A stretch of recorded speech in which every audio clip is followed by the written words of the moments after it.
Well, it's time now for a look again at some of the day's business news, and we're starting with a look at global oil markets. They're feeling the effects of a decline in Russian exports. France 24's Cole Stangler is here with more. Yeah, that's right, Aaron. Now, we'd already seen prices rise due to the war and sanctions, though. Now the supply crunch becoming even more visible.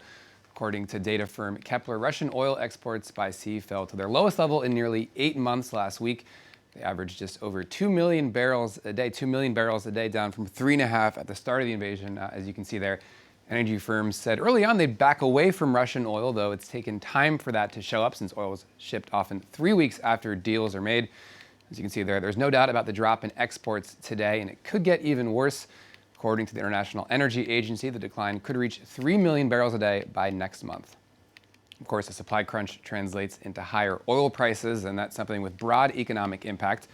It doesn't just mean higher prices at the pump, it means higher transportation costs, which hits the aviation and shipping sectors. It could also raise costs for an array of products that are petroleum-based, everything from plastics to medicines and building materials. Well, earlier today, the energy minister of the United Arab Emirates addressed that uncertainty. At an industry event in Abu Dhabi, he said his country is aiming to boost production, but that it remains committed to the group known as OPEC+, the cartel of oil-producing nations that includes Russia. I think the organization will stay.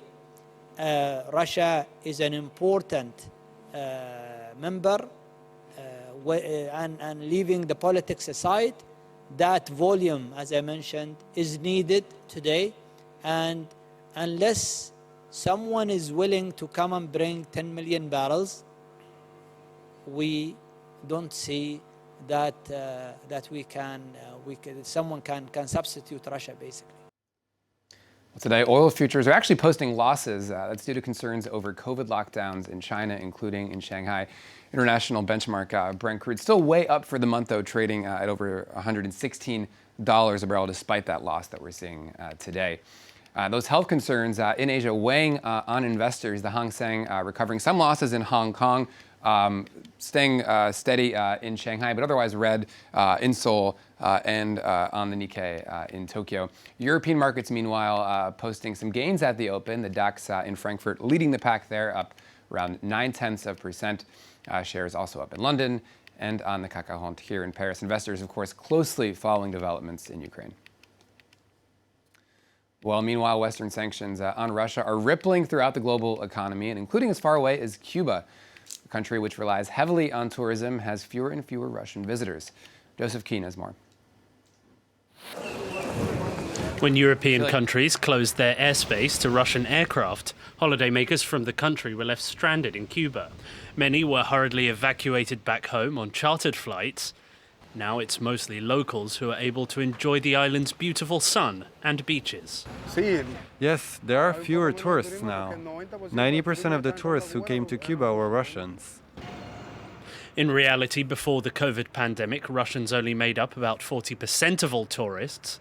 But when the Caribbean nation later reopened, people from the country formed the largest group of visitors.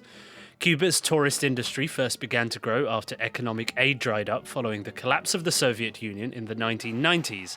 But some residents say life only became harder.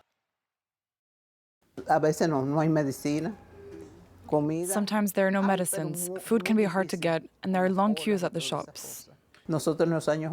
We had nothing to complain about in the 80s. Those were good times economically. There was food, we had everything because of the support from the Soviet Union.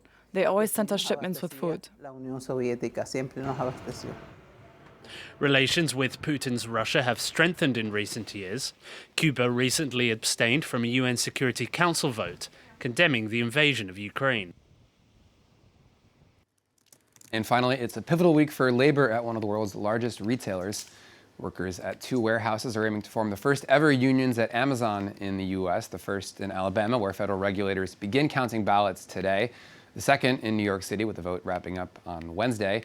Amazon heavily opposes the presence of unions, which could alter its business model in the U.S., but supporters say there's plenty of reasons to vote yes. The thing we want to do is promise to fight for these workers. Working conditions is definitely a top priority. We've seen our co-workers get carried out on stretches throughout the course of the campaign. So working conditions, health and safety, job security, higher wages, longer breaks, not being able to get called mandatory extra time whenever the company feels like it, bringing back monthly bonuses.